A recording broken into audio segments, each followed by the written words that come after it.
Mm-hmm. Yes.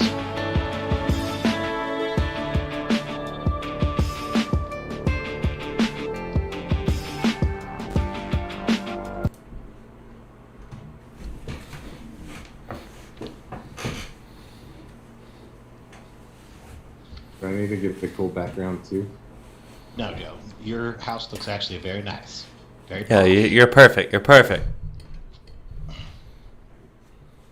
I might still be quiet. I don't know. Or I was listening back to Entropy from the other day, and my microphone was a little quieter than everybody else's. I Oh, don't no. know. I don't know why. Were you able to bump yourself up to balance it out? Not really. No. I was talking about for like the podcast stuff. Like, I understand that for Twitch, the recording has been recorded. On I guess Twitch, no, I haven't done the No, I guess- podcast part of it yet. So. And I guess we didn't use Zencaster, so can you even boost your audio without boosting everyone's? Nope. Hopefully, I sound okay now. I I don't know. Oh no. I'm gonna check my microphone and everything. So I don't know. I've got it turned all the way up. We'll see. So, welcome to Goblin Talk. I'm James Baxter. I am joined by my very good friend Alden Everhart Hello, everyone. and a new friend, Joe Cabo. Which Hello. I watched Donnie Brasco last night, and that sounds like a gangster name. Joe Cabo. My actual gangster name is a play on my middle names. I go by Frankie Lambo. Oh, Jesus. Yeah. Old Frankie Lambo. Mm-hmm. Yep. We're gonna have a little show where we talk about stuff that has to do with D&D, and we're gonna try not to get Joe. If you get us canceled, I swear to God. Why are we afraid? If If there's anyone that's gonna get us canceled, I'm sitting right here, baby. I will find you, Joe. Let me tell you. I've never met you in person, but it's not gonna go well when I do. But tonight we have a topic, and our topic is sandboxing versus railroading as far as the DM goes. So what I'm going to do is I'm going to ask you a question, Eldon Eberhart. All right. And then I'm going to give Joe a chance to rebut. And I'm sure there will be a big but there. So pretty much, I'm just gonna prove Joe wrong over and over again. This show that's is going to be amazing. That's You can. this show's never come to a conclusion. Never gonna come to a conclusion. The question I pose to you, Eldon Eberhart, is as a DM, Okay. do you prefer sandboxing or railroading? And why? So, as a DM, of course, I'm going to prefer... Well, here's the thing. I don't want to give my players a railroad because they'll get bored. And I mean, I don't want them to be bored. I want them to feel like they have agency. I want them to feel like they have choice. But I want, once they sweep away that sand, I know underneath that sand there are rails. I'm stealing that from you. Because, you got to give them the 3+ infinite choices. You give them some options, you give them some hooks, you sprinkle a little prepared stuff, but you have to stay open to what they're coming at you with.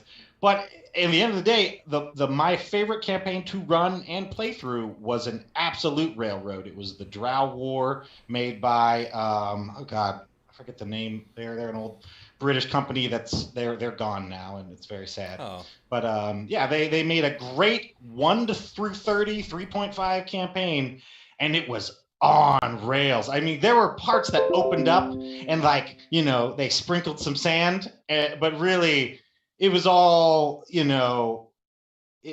just predetermined. Like you knew that the players were going to arrive right at the nick of time, no matter what order they chose to do the actions, because it was all about them arriving. It was like a video game. The characters arrive, and then suddenly this event happens, and you're just like, oh, okay, yeah, that good thing we were here.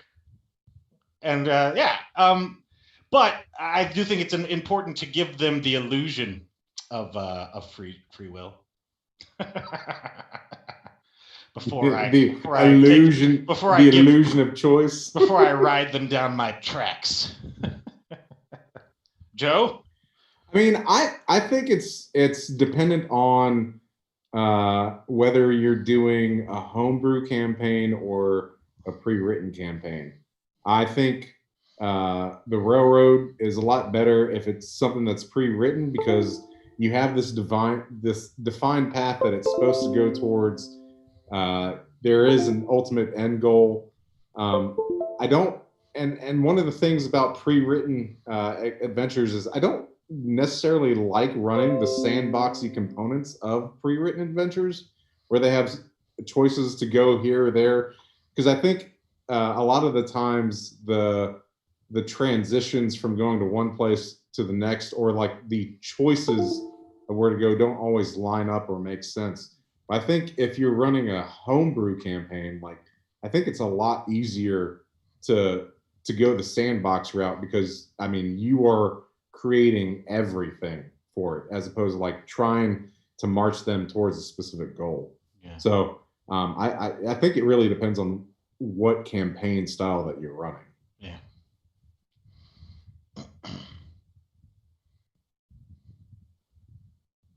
You are much softer now. Yeah.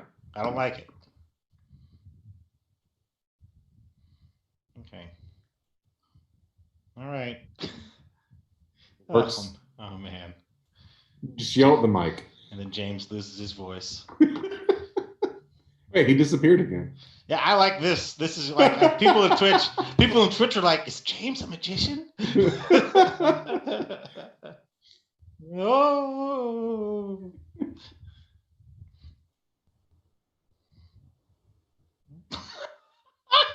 A technological wizard.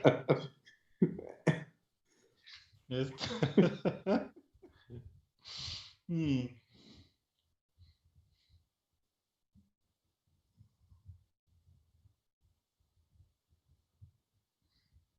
Mm-hmm.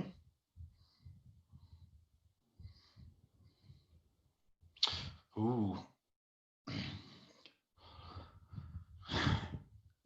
If your railroad's a roller coaster, I'll ride it for you. Like I'm not gonna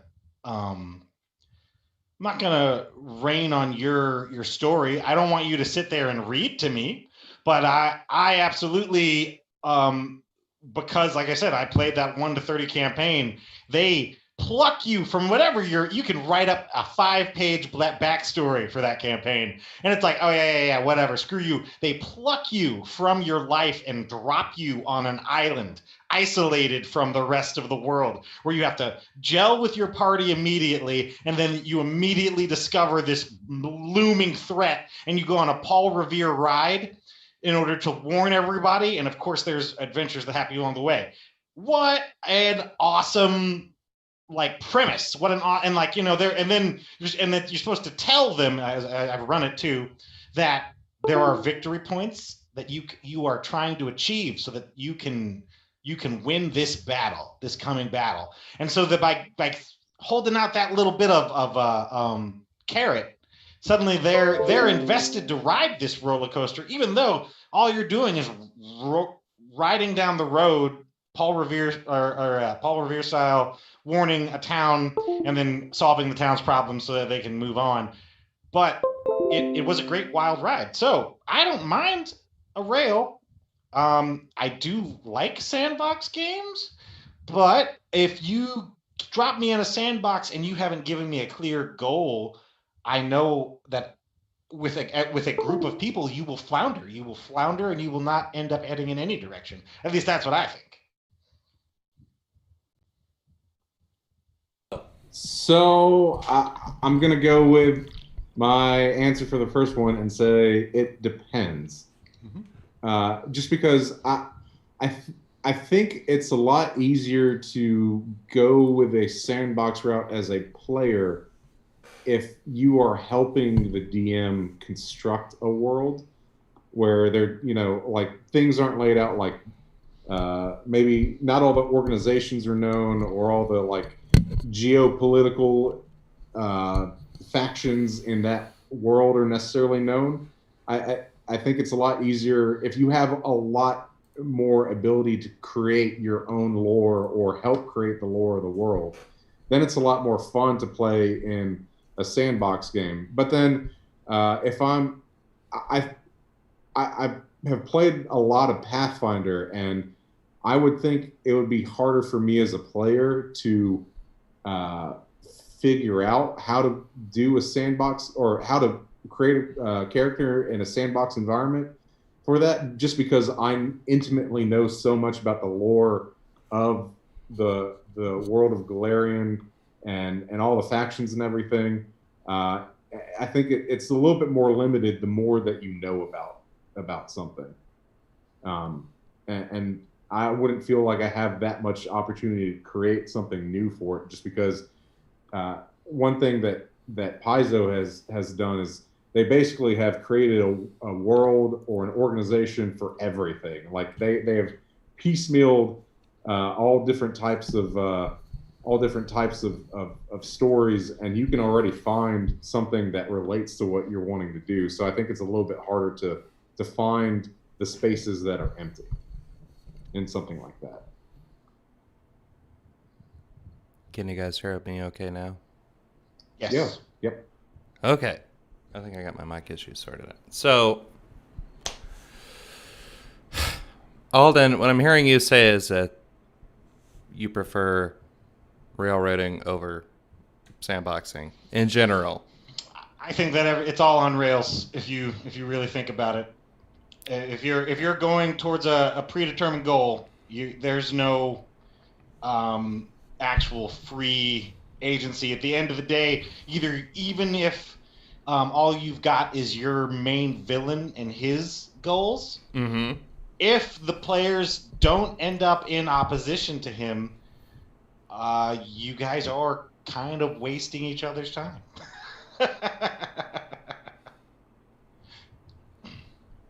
And Joe, you vehemently disagree with him. Well, Vehemently. I go with it depends.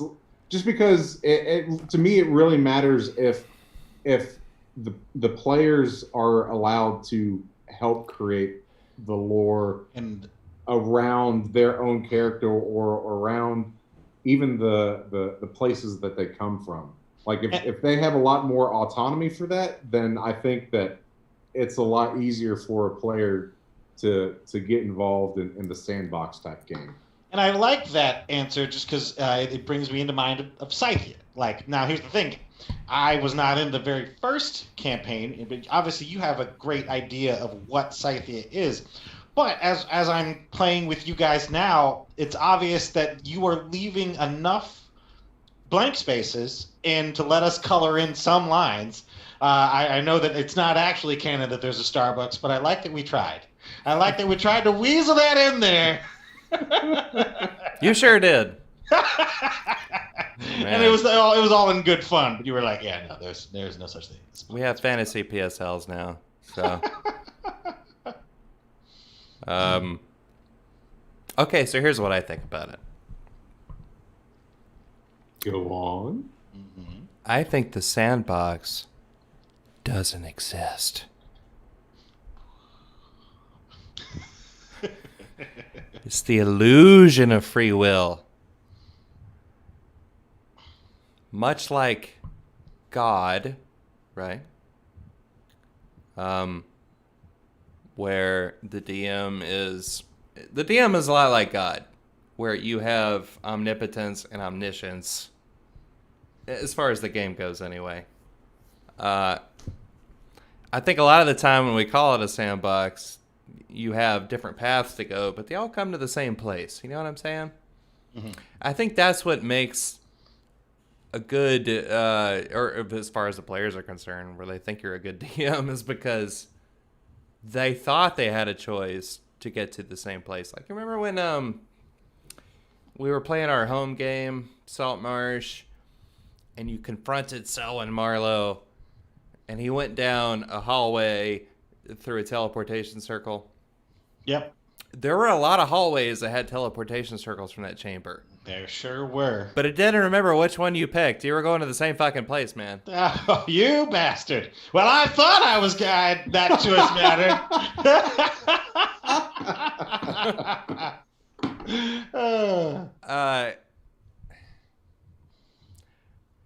I think if you can give the players the feeling that they have agency, you know what I mean? I'm not saying that there's only one choice that they can make. No matter what they do, they're going to end up with the same. I'm not saying that. And maybe there is a case for the DM who can completely improvise every single detail of the campaign to make an actual sandbox. But you'd have to be one hell of an improviser to do that. Yeah. And like I'm saying, a party needs a direction. They need something. Yeah. And then after that point, you guys are all working together. It's a social contract to make a story together.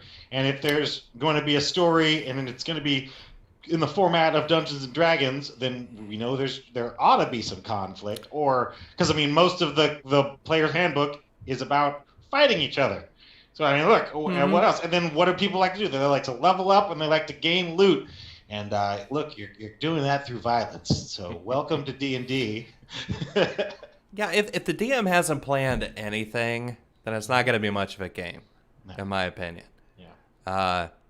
And really, I don't see how you can improvise everything into a sandbox. Like for Saltmarsh, for example, I have. Let's say every Friday I'll have 3 different ways I think you might go. Yeah. Right? Yeah. They might go this way, or they might go that way, or they might go that way. And I have a different encounter plan for each one of those things. But it's still an encounter that I planned ahead of time. Yeah. So you might choose which way you're going, but it's not totally... if that's what we mean by sandbox, then... But I think then you need to get to the root of the definition, because I would say, even though that there's a railroad component there, it's still sandbox. Like when I think of railroad, I think of a written down story. Like you have not only one encounter plan ahead, but you have the next 10 encounters plan ahead, or you have a book that you're following a story of. Uh-huh. There's always going to be some component of railroadiness in sandbox. Well, that's a good question. What do we mean by sandbox? Let's define it. The players can do anything they want. Even if you're playing what are some of the big sandbox type video games like Grand Theft Auto or something like that, right? There are still pre-planned paths and a narrative, right? The main mission, the main narrative that you're supposed to go and do. Yeah. Even if you go and do all of the other side quests and stuff, the main storyline takes you around the map, and you're supposed to follow it like a fish on a hook. Okay, so maybe railroading is where you only have one choice, and the DM doesn't let you decide what you're gonna do. The Stories on Rails is more like our Hottest Club podcast, you know? The players can do what they want. But here's the thing is you haven't taken away player agency, because the way that they set about to accomplish the tasks is now the choice that they are given, and it is still fun for them because even though it's playing right into your well planned out hands. Not me, man. Wizards of the Coast, man. They plan the whole thing. I'm just following the book. It still gives them a sense of this isn't anybody else's campaign. This is my campaign because this is what I chose to do. Mm-hmm. I think it's interesting. There's a lot more opportunities for players' goals to conflict with each other in a sandbox type of environment. Mm-hmm. I am part of a campaign. My neighbor is running, and his, I would say, is one of the more pure forms of sandbox that I've seen, because basically any player can jump in at any time. He maps out where all of his players are, what they're doing in the world, We have discussions sometimes when he's needing some ideas as a DM, just to like what will the players do and how should he react to them. He's like trying to play a really big game of chess, and it's really impressive. Like more so than any other game I've been a part of. Like it's really interesting to be involved in a game like that. Joe, you should play in our Saltmarsh game. Oh yeah. Joe, you should play in our Saltmarsh game. Okay. I know you're resistant to 5e. I know. Look, that game's a 5e game, so That's a conversation for another day, but that's a whole nother topic. Okay. And I will definitely call you names and argue with you on that one. Well, no, I mean, I love it because I am one of, I think, Joe's main issues is he's like, oh, spellcasters are nerfed, and I'm like, Joe, I'm playing a high level spellcaster, and I'm amazing. I'm unkillable, Joe. Pretty much. Salmar, I'm not so much playing chess as I am. It's more like a high level game of checkers, I guess. You know, if you want to use that analogy, where I come up with a few scenarios that the players might go for, and I just try to react to whatever crazy shit they're gonna do. You know.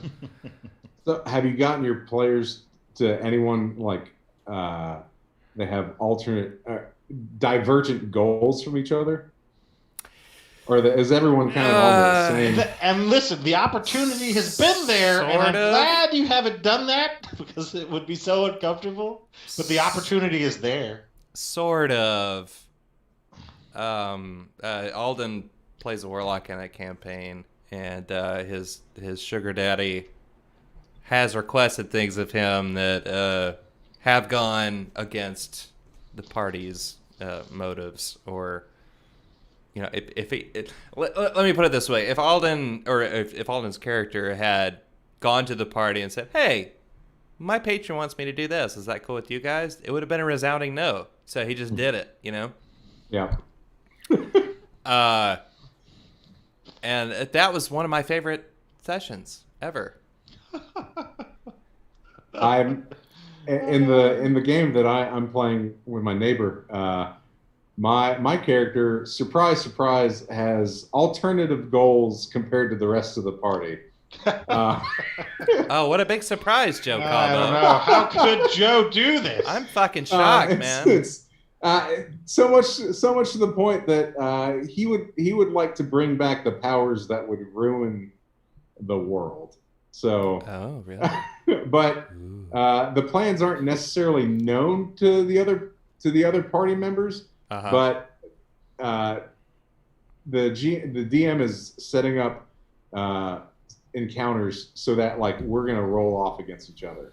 In fact, one of the party three of the party members, we had one session where it was just a chase of my character because they wanted to capture me to bring that character in for questioning, and I made a grand escape. So. Oh, Joe. That's very Joe. Yep. But that is all in a sandbox. Okay, so I think we agree that, in general, a sandbox is probably better as far as a player goes. Yeah. But it does require a little more work for the DM. Absolutely. Yeah. If you're playing a module like Dragon Heist, that thing's on rails, man. It really is. I mean, there's one way to go. I mean, as a DM, you can improvise stuff and make things up, and that's kind of what we've been doing on Hottest Club. But yeah, it's on rails. Yeah. Yeah, if you're doing your own homebrew thing, it's a lot of work. Mm-hmm. You have to give those players that choice. If you let players, if they think that there's only one thing they can do and that's it, you take their agency away, they react negatively to that. Mm-hmm. Even if it's something simple like the King's Guards come and they capture the characters, and even just being captured, they just react negatively to that. I mean, and that's going to happen, right? But still, yeah. they will turn on you as a DM if you take their agency away, even that little bit, you know? Yeah. What would you do, Joe, if I captured your character? if you captured my character, Yeah, and he put you in chains. I mean, well, I'd hope I'd be a slippery one so that I could devise some way to escape. Here's a scenario: your party breaks into the king's throne room, right? Mm-hmm. And they say whatever they're going to say to the king because he's a bad guy or whatever. And then guards show up out of everywhere. There's no way you can win the battle. And you're taken captive. How do you react to that?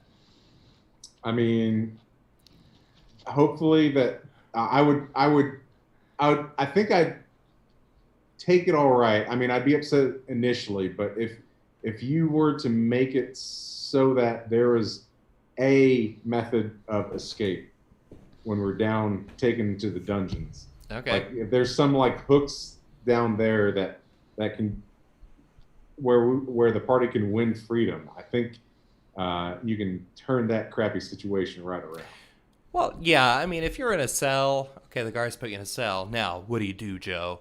And then every time you turn around, the DM's like, nope, you can't do that. Nope, you can't do that. That would suck. I Yeah, agree that with would- you there. Oh, yeah. Yeah. The whole point of being put in the cell is so you can break out, right?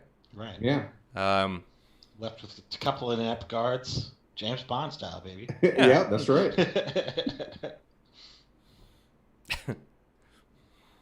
So what? All right. So Alden, Mm-hmm. if somebody wants to DM a game, right? Mm-hmm. What kind of advice would you have for them when they're planning it out? Okay. If they want to like try the, I mean, try the whole total improv, Sandbox versus Railroad. What? So funny that you should mention that. I have a guy now. I haven't spoken to him in a while that I worked with back when I was in Augusta, and he was writing his own campaign. And essentially, he's pulling. I mean, everything great is stolen, so he's pulling from little Fallout 4. These human PCs are going to be cryogenically frozen. Apocalypse is going to happen. They're going to wake up, and the world is like the apocalypse is a magical apocalypse. So magic floods back into Earth. Creatures that we've never seen before come back. But hundreds of years are going to pass because they're cryogenically frozen. And then they wake up, and then they are in this brand new fantasy Earth, and go. And I'm telling you, like the biggest thing that I had for him is like you need to find a way to get them into a safe area. I get that you're starting them out in a bit of a an adventure danger type. Who's gonna meet them? How do they wake up? How do they find their way out of here? What kind of dangers are they going to face? And honestly, even though his world is Sandbox and he hopes that they help him build the world, the entire, I'd say it's probably good enough to be a one to 3 level adventure is on rails to get them to where they need to be so that they are stronger, whatever class they want to be, whatever abilities they want to be, and then now they're ready to explore the world. So in order to open up that sandbox to them, he had to build some track to get them to the sand. So I don't know. What do you think, Joe? I mean, I think it just boils down to know your audience, right? I wouldn't necessarily want to throw a sandboxy type of adventure against a group of folks who are new individuals. Because I'd be more concerned about making sure that everyone understands the mechanics and how the game plays. I think it's a lot easier to go the sandbox route when you're dealing with players who have some experience under their belt. Like, it doesn't have to be, they don't have to have years and years, but at least know how to play the game.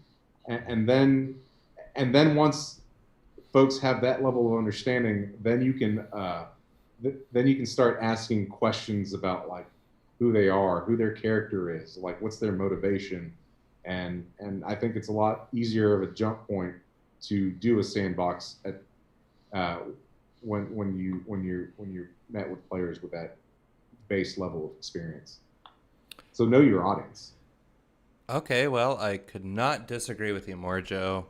I can't believe you just said that.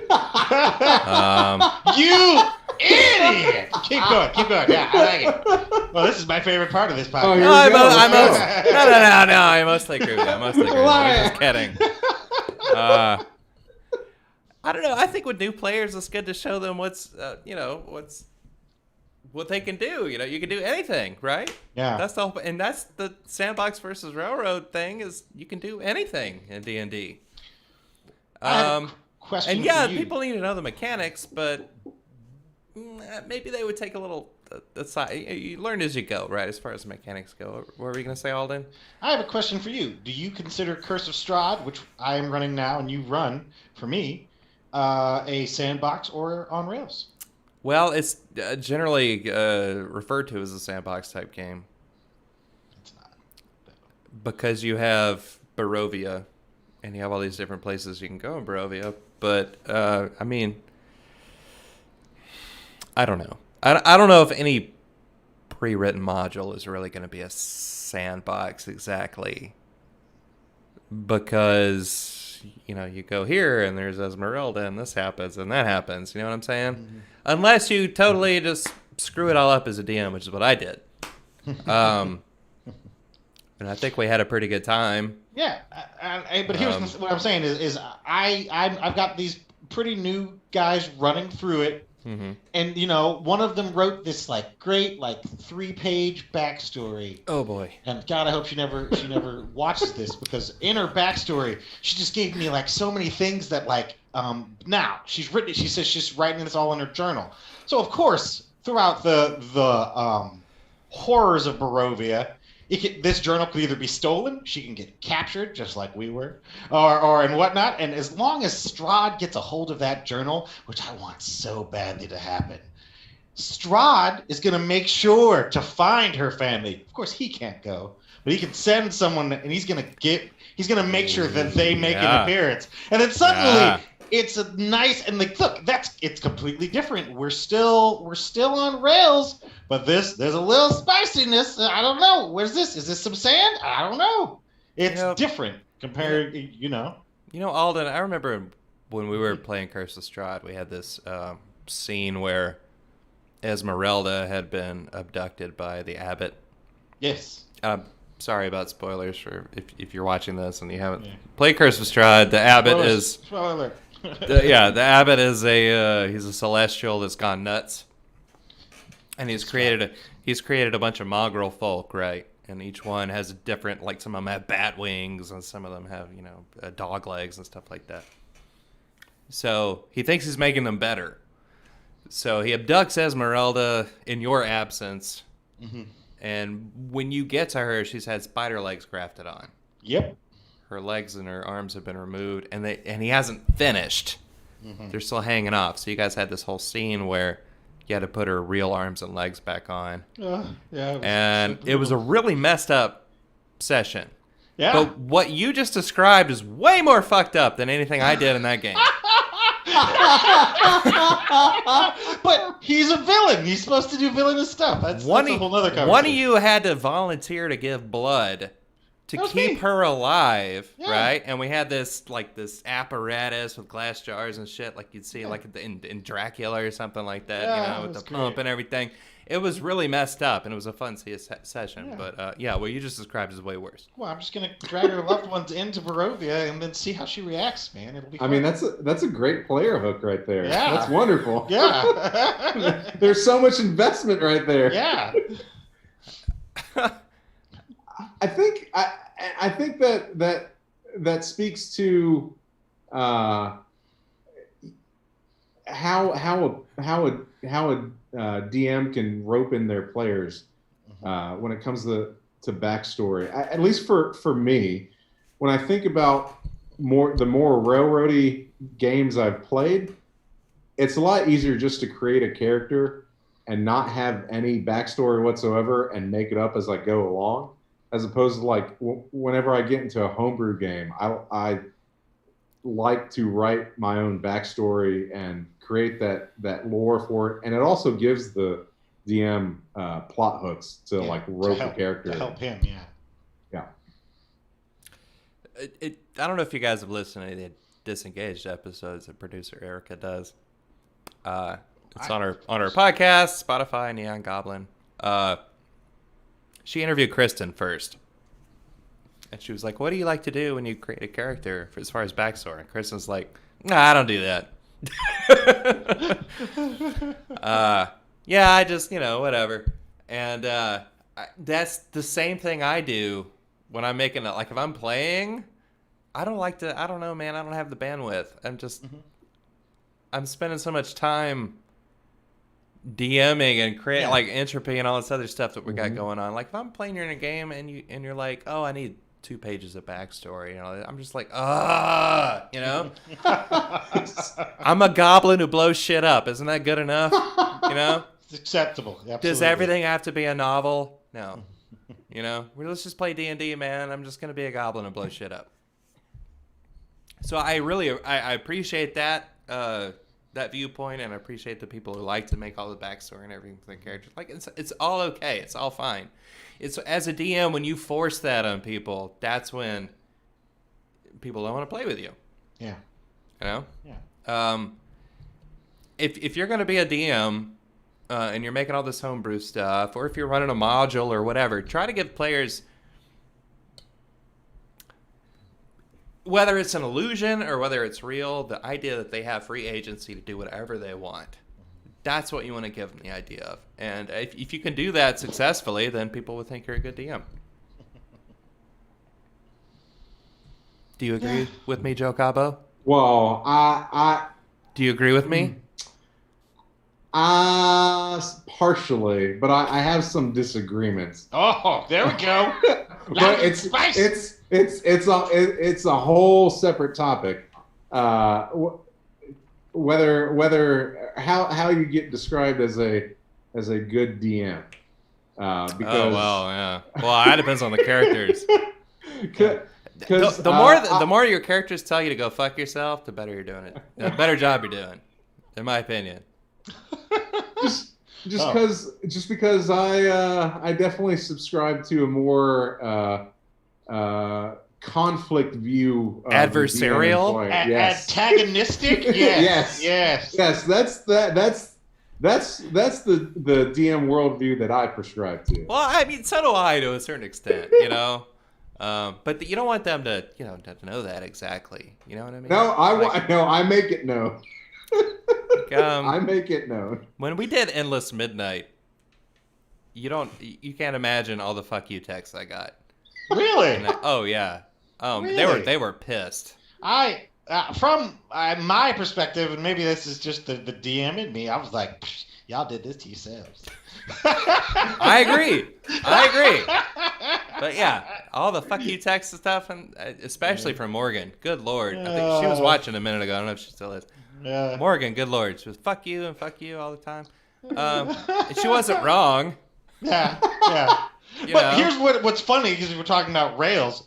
She played right into what you wanted to have happen, didn't she? Well, and the Endless Midnight's kind of an example of Sandbox versus Railroad, because I had a 3-arc structure for that, a beginning, a middle, and an end. It was going to end one way, you know what I mean? I was going into that as it was a show. You know what I'm saying? It wasn't just for us to have fun at home. It was a show, and I had a story arc that I wanted to tell. So that was a little different. As a player, I would have made you work for it, did. I wouldn't have traipsed right. No, they traipsed right into that ending that you like. I was like, you're handing it to him. That's why I was so surprised, because the whole time I had to work so hard to try to make this thing go where I wanted it to go, and they fought me at every turn until that one moment. When Steven was, because I had no idea, like I knew that I needed everybody downstairs, hashtag spoilers, down in there, and the reactor was going to blow up. I know that was going to happen, but I don't know how it was going to happen. And Steven just handed it to me on a platter. Here you go. You fool! I loved it. Yeah, it was great. I think Entropy is much different, of course. I mean, right now it's on rails, of course, because you are all at the mercy Training. of the Institute, and you're following. You literally have a schedule. Yeah. At 5 a.m., you're going to do this. At 7 a.m., Yeah. you're going to do that. I can't think of a more railroad than that, right? But But that's the the- game. You're in training. You've agreed to this, right? And the story is the interactions of the players, and as you're meeting each of the new cast, and so it's still absolutely we have free agency within this structure to build our relationships, destroy relationships, work on meeting these new people, making friends, making enemies. So it's pretty cool. And then if you live that long, once you get unleashed into Scythia, it's gonna be really sandboxy at that point. But it's gonna be hell. I don't know. I think it's gonna be fun, personally. Yeah, I think it'll be fun. I'm just saying I'm the that DM and not a player. So. Scythia as a world is just some place that I would never want. I'd be like, you guys want to leave the settlement? No. Why would we ever do that? There's things in the dark, Joe. Yeah. There's things in the dark. I think every time I've played a game, and I felt that the DM is being a little bit too railroady, the more it makes me as a player want to create chaos. Yeah. I'm the same way. Yeah. No, I get you. You remember the world of Kreia? Was that Andrew's world? Yeah, You're that a was douchebag. I love Kreia, but like there's certain elements that Andrew wanted us to go down, and I was adamant as a PC that I was going to do everything within my power to leave it up to the chance of the die, so that there's a possibility that it goes off the rails. Well, I wish I had told him to listen, because I would let him know, Andrew, you deserved everything that Joe did to you. That sounds like a very Joe thing to say, though. I don't know. I haven't known you very long. I just get this feeling. You know? Yeah. I have only DM'd Joe a couple times, but I'm telling you right now, just don't leave it up to his dice. Kill him quick. Joe, you should come play Solid March with us on Friday. All right. You just tell me what level character I need to bring. What level are you at right now? They're 14. I thought they were 15. Oh, am I 16 now? I think so. Sweet. Level up. Yeah, it's high level. Yeah. We've been playing for like a year and a half. We started in May of 2018. Wow. Yeah. Wow. So but that game's like people come and go. Yeah. There's no like, oh, you have to be around Friday, or there's no. You're gonna miss a plot point. No. We could have like one group one week, and the next week is a completely different group. You know what I'm saying? There's like 13 people in that group, so and they come and go as they please. And I think that's a lot easier to have such a big flux group. It really is. We played almost every week. Every now and then we have to miss a Friday, but for a year and a half, it's been almost every week on Friday because of that. It's because there's so many people. And if somebody's like, oh, I can't make it, it doesn't completely destroy the thing because I got 7 other people who are, Yeah. And then I just tell everybody to level up at the same time. I'm not dragging XP or anything like that. Gotcha. No. Yeah, that makes a sandbox a little bit easier than as opposed to a railroad, because I know the more railroady games that I run, the harder it is to schedule everyone to show up. When we were doing Curse of Strahd, that's different, because it was so plot heavy. Yep. And so if somebody had missed, we almost had to. I mean, we had people leave over time and people join over time. But if somebody missed a game like that was super important to the plot, that could almost derail the whole session. You know what I'm saying? Right. Yeah.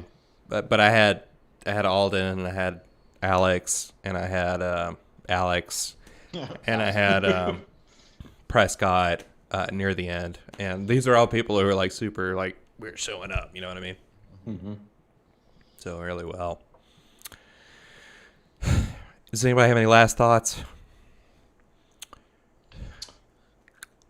I think that as long as you, as a DM, and your players, sit down and talk it out and decide and ask, just tell me what you're looking for. Because like every player's gonna be like, oh, well, I want choices. Yeah, but do you want to go on a high adventure, or do you just want to wander around and for stuff to happen? And because a lot of these adventure paths, whether it's made by Wizards of the Coast or guys over at Paizo, they are a wild ride. They are a lot of fun, and that people worked really hard to make sure that they were a lot of fun. So if you want a little railroad in your life, don't shy away from it. Just because everybody thinks Sandbox is better, it doesn't mean that a nice story path isn't going to be good for you to enjoy. That's a good point. If there's going to be a serious plot, and if I'm going to make you cry, you kind of have to go along with what I'm doing in the plot. Yeah. You know what I'm saying? Yeah. Now we're talking about Endless Midnight again, but you can't be like Joe and be like, "Oh, fuck you! I'm going to do whatever I want as a player." You know what I'm saying? You kind of have to go along with what I'm putting out there if you're gonna experience the plot and the story and all that kind of stuff. Yeah. You know what I mean? Yeah. So as a player, maybe you should embrace what the DM's trying to do, Joe. You just can't make it too obvious. I'm gonna make you cry in Saltmarsh eventually. Really? I'll be very impressed. Not you. You're way too jaded. Our characters, I got it. You're way too jaded as a person. I'm very sensitive. I might cry. I'm crying Alden right now might. thinking about it. Yeah. I bet you Alden was sobbing listening to the last episode of Endless Midnight in his car on the way to work. I was a little misty-eyed, but I was also like, this was your fault, PC! Fight me! Oh, I'm sorry. Yeah. Yeah. If it's kind of like being an audience member a little bit, where as you listen to it, you have to kind of let yourself be drawn into the story, Yeah. And if you have the ability to do that, you can experience things on a much deeper level. Yeah. So if anybody who happens to be listening to this 100 years in the future or whatever, go back and listen to Endless Midnight. I think. Hi, Mom. I think maybe you'll cry. Maybe you'll feel that catharsis that you get that Alden felt. Not Joe, but Alden. Joe chuckled at the folly of man, then continued writing down souls in his ledger. I mean, that sounds like every day. Yeah, Joe's far too jaded and cynical, but Alden. Yeah, the Dark Lord Joe. Alden's a sweetheart. All right, well, this is fine. Yeah, so we're gonna try doing this little talk show every now and then. We're gonna talk about things like maybe some hot button issues in D&D, as long as Joe doesn't get his hashtag canceled. Joe won't get canceled. And for the most part, we're sweet people. We're on your side. Yeah. If you're in the RPG community, we're on your side. Yeah. I'm always on the DM side. That's the side that I'm always on. But maybe we'll talk about character builds, or trying to build the best fighter, or something like that, right? Or any if you have topics you want us to do, let us know. That's something I want Joe to get into 5e so he can break it for me. Ooh, Joe. Ooh, teach me. You want me to start crunching? Okay, yeah, start crunching that. I kind of do. Yeah. You want? I kind of do. Yeah. Yeah. That would be Oh. It's harder to do, I think, and that's fun though. That's good. Listen, it's good Joe, on them for making it harder to crunch things. Joe, I'll give you a link to a campaign for D&D Beyond. Okay. Which will allow you to access everything that I have on D&D Beyond, which is everything. So you can create that, whatever. Right. Have you seen that Reddit thread about the fastest monk alive? Yes. That's the kind of shit that I'd like to talk about. So but I would say none of that homebrew garbage. Like, oh my god, a lot of it is garbage. I mean, don't get me wrong. I love fake news, but what the crap was someone thinking when they created a Transformer race? Yeah, and we're only you're only level 4. So all the monsters that come up in Dragon Heist, I have to roll a 19 or a 20 just to hit them. It's Wow. insane. This was Yeah. first of all, he opened up homebrew, and then Jason Meadows was just like la la la la la. Which is fine. Amazing. It was amazing. Which is fine. This is a show. It's for people fun. to enjoy. It's a lot of and we fun. do. Yeah. But yeah, if I was just like if it was just our home game, I'd be like, Jason, look. Look, it's time to Man. build a new character, you piece of garbage. I mean, you just give me just open the barn doors and give me the room to crunch, and I'll crunch. Oh, well, I'll give you a D&D Beyond link. Yeah, man. Sponsor us, D&D Beyond. Yeah. And you will get you'll be able to see everything. And you can crunch all to your heart's desire. Yeah. Okay, well, thanks for joining us. And hopefully you'll join us again. We'll do this again in a week or so, whenever I can get people together. We can. Heck yeah. Yeah. Let's do it. Do it to it. Yeah. So we'll see you next time. Thanks for coming.